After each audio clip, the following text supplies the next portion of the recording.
Have you ever been told your dreams are too big, too impossible to achieve? Many dismiss such dreams as mere fantasies.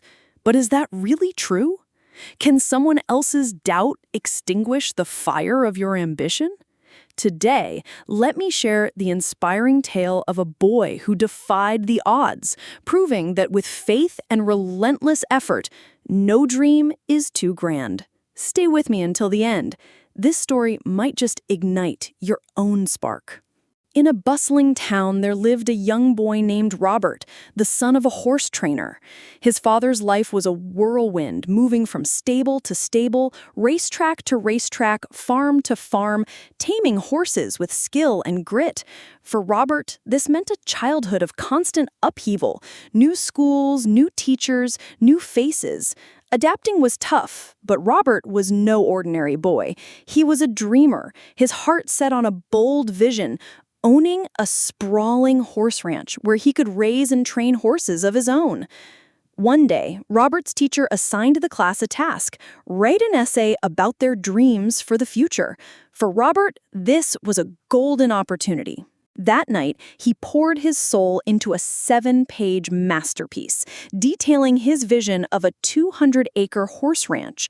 He sketched every detail: the stables, the training grounds, his future home, each line drawn with unwavering belief.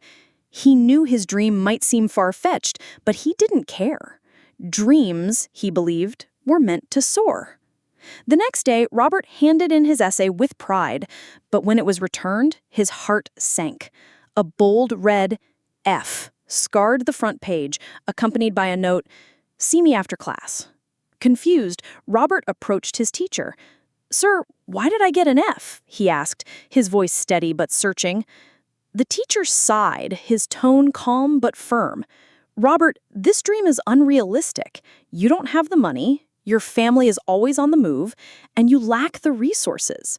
Rewrite your essay with a practical goal, and I'll reconsider your grade." Robert felt the weight of those words like a punch. That evening, he sat quietly at home, staring at his essay, its pages now heavy with doubt. His father noticed his silence and asked, "What's wrong, son?" Robert shared everything, his voice trembling as he sought his father's wisdom. His father listened intently, then leaned forward, his eyes kind but resolute. "Son, this is your choice. If you change your dream now just because someone calls it impossible, you might spend your life giving up whenever things get tough. But if you hold on, no matter how hard it seems, one day you might just make it real." For a week, Robert wrestled with his thoughts. Then, with quiet determination, he made his decision. He resubmitted the same essay, unchanged. Standing before his teacher, he said, "Sir, I understand your advice, but I can't change my dream for a better grade. I'll accept the F."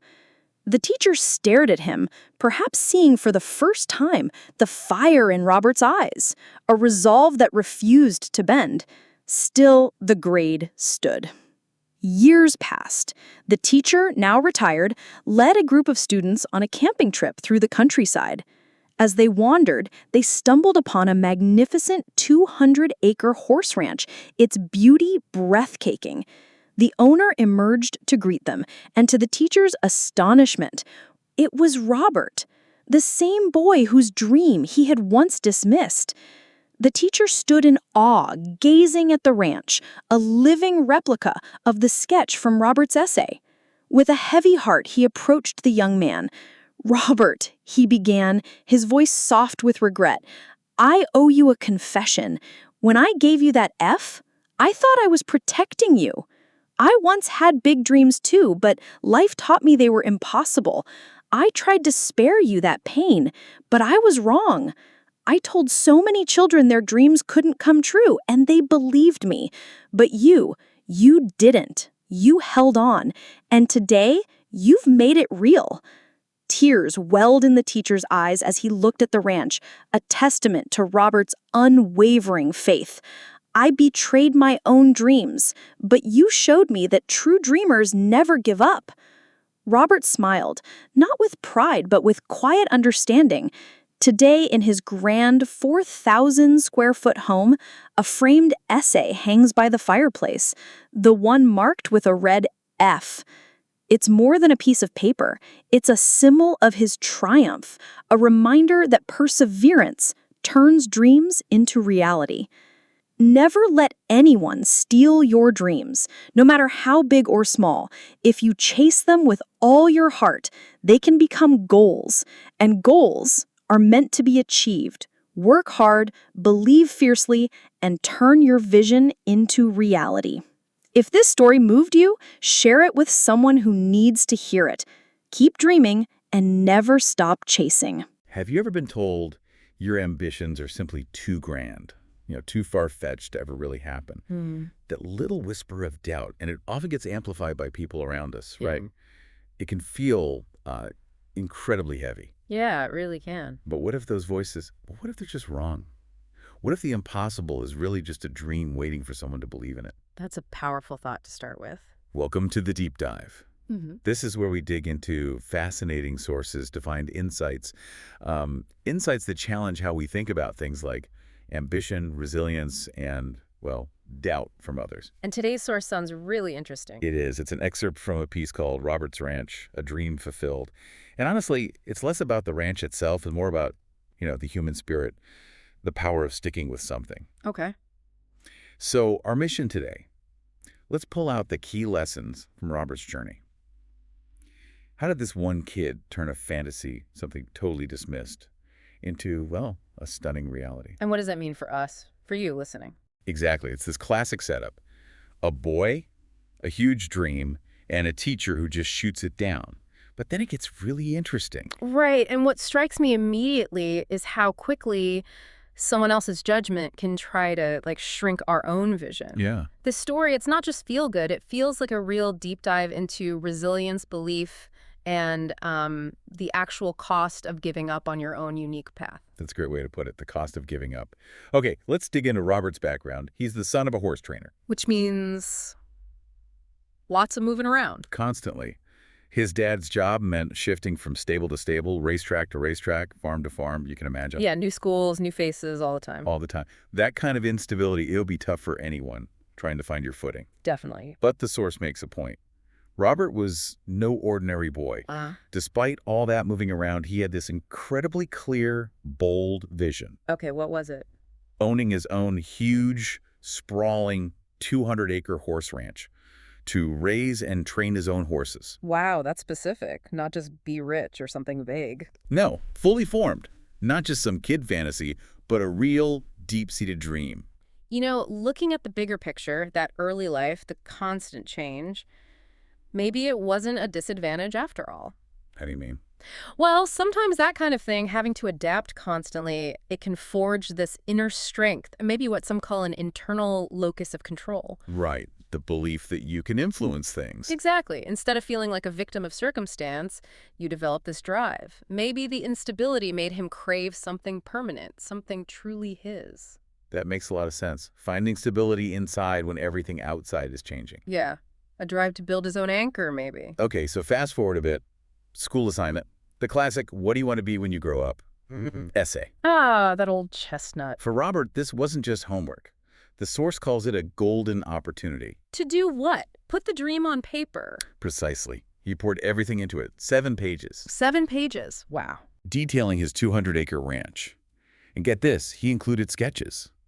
Detailed drawings of the stables, the training areas, even his future house. He really saw it clearly in his mind. Totally. Drawn, it says, with unwavering belief. You can just picture him laser-focused. That's real conviction. So he hands it in, feeling good, probably. Must have been. But then he gets it back. Oh, Big, red F, right on the front page. Ouch. And a note. See me after class. Oh, that sinking feeling. So Robert, confused, goes up to the teacher. Sir, why did I get an F? Yeah, what was the reason? The teacher was calm, but firm. Said, Robert, this dream is unrealistic. Unrealistic. Why? Basically, you don't have the money, your family moves all the time, you lack the resources. Yeah, practical. Argument. The reality check. Yeah. And he told him, rewrite it with a practical goal, and I'll reconsider the grade. This really highlights that clash, doesn't it? The teacher's view of realistic versus Robert's vision. The teacher's may be well-intentioned, but it's like he's projecting his limits, his definition of possible, onto Robert. It raises that question. Who gets to define realistic for someone else? That is the question, isn't it? Especially for young people with big ideas. Absolutely. It's like a fixed mindset bumping up against Robert's, well, maybe more of a growth mindset, even if he didn't call it that. So think about someone listening right now. Maybe they've gotten similar advice. How do you tell the difference between helpful guidance and, well, someone else's limitations being pushed onto you? That's tough. Sometimes advice is practical, grounded, but other times it's tangled up with the advisor's own fears or, maybe their own unfulfilled dreams. Right. Projection bias, you called it. Yeah, exactly. We see the world through our own lens. The real challenge for the dreamer is to filter that advice, weigh it against their own gut feeling, their own conviction, not just swallow someone else's realism whole. And Robert definitely felt the weight of that realism. He goes home just staring at this essay, now feeling heavy with doubt. Understandably. His dad notices something's wrong. "What's up, son?" Good dad, paying attention. Yeah. So Robert tells him the whole story. The F, the teacher's words. Yeah. His dad listens, really listens, and then gives him this incredible advice. What did he say? He said, "Son, this is your choice." Didn't tell him what to do. Framing it as a choice. That's key. Totally. He said, if you change your dream now just because someone says it's impossible, you might spend your whole life backing down when things get hard. Wow. Connecting it to his future character. Exactly. But, he says, if you hold on, no matter how hard it seems, one day you might just make it real. That is brilliant parenting, honestly. It shifts everything from the external problem, the grade, the teacher, to Robert's internal decision, his resolve. It really does. It's not about the F anymore. It's about who he wants to be. And that framing of choice, that empowerment, how often is that the real turning point for someone facing a huge challenge? I think it's huge because it gives you ownership. You're not just reacting, you're deciding. And Robert took that ownership. The source says he thought about it for a whole week, really wrestled with it. A full week. That's significant. Yeah. Then he makes his decision. He goes back to the teacher and hands in the same essay, unchanged. No way. Really? Yeah. He tells the teacher, "Sir, I understand your advice, but I can't change my dream for a grade. I'll accept the F." Wow. That took guts, standing his ground like that. Incredible guts for a kid. The teacher apparently just stared at him. Maybe saw something in his eyes, that fire, that resolve, the source calls it. But the grade still stood. The grade stood. The F remained. No external validation there. So the system didn't reward his conviction at that point. Not at all. Okay, now we jump forward. Years pass. Okay. The teacher, he's retired now. He's out leading a camping trip with some students, just enjoying the countryside. Right. And they stumble across this place, a truly magnificent 200-acre horse ranch. Just breathtakingly beautiful, perfectly kept. Wait a minute, don't tell me. The owner comes out to greet the group. And the teacher. He's just stunned. It's Robert. It's Robert, same boy, and the ranch. It's described as a living replica of those sketches from his essay. Oh, wow. Just, wow. The dream made real. Right there. That's the ultimate aha moment, isn't it? Talk about confronting cognitive dissonance. The teacher's belief impossible smashed against this undeniable reality. Totally. It forces a complete rethink, not just about Robert, but about the teacher's own ideas of what's possible. It's pure vindication for holding on to that belief. And it hit the teacher hard. The source says he approached Robert with a heavy heart, his voice soft. What did he say? He said, "Robert, I owe you a confession. Okay. When I gave you that F, I honestly thought I was protecting you." He admitted he once had big dreams, too. Ah, there it goes. Yeah. But life, he said, life taught me they were impossible. I tried to spare you that pain, but I was wrong. That takes courage to admit, especially after all that time. It does. And he went on, "I told so many children their dreams couldn't come true, and they believed me." Think about that. Oh, the weight of that. Yeah. But you didn't. You held on. And today you've made it real. The source says tears welled up in his eyes. He looked around and said, "I betrayed my own dreams, but you showed me true dreamers never give up." That is incredibly powerful and so revealing. It confirms that the practical advice we sometimes give, it's often just a reflection of our own baggage, right? Our own disappointments. Own Fs, maybe. Yeah. It's not an objective truth about the other person's potential. It really makes you question the source of doubt, doesn't it? Is it real, or is it just someone else's past experience talking? A crucial distinction. And Robert's reaction to all this, How did he react? just a humble smile. The source says, not with pride, but with quiet understanding. Classy. No, I told you so. No. It wasn't about being right. It was just the quiet satisfaction of achieving his truth. And today, Yeah. in his big, beautiful 4,000 square foot home on that ranch. The one from the sketches. You got it. By the fireplace hangs a framed essay. Let me guess. The one with the red F. That's the one. It's still there. Yeah. Not hidden away, but displayed. That's amazing. It's more than just paper, isn't it? It's this potent symbol of his whole journey. Yeah. A reminder that, yeah, perseverance really can turn dismissed visions into reality. That symbol is so important. It's not about rubbing the teacher's nose in it or anything vengeful. It's about honoring the journey, the belief, the choice he made. Right. It's a daily reminder. I believed in myself when someone in authority told me I was wrong. It kind of redefines failure, doesn't it? That F became fuel.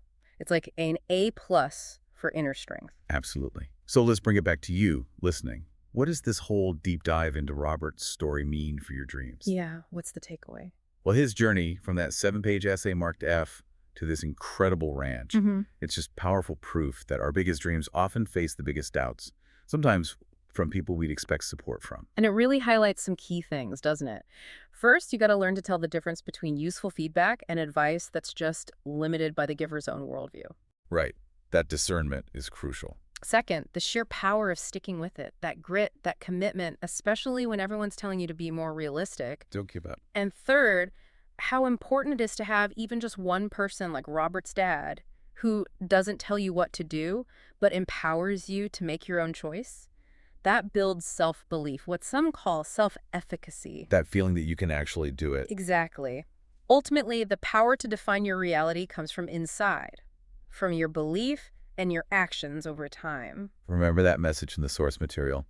Never let anyone steal your dreams. No matter how big or small, if you chase them with all your heart, they can become goals.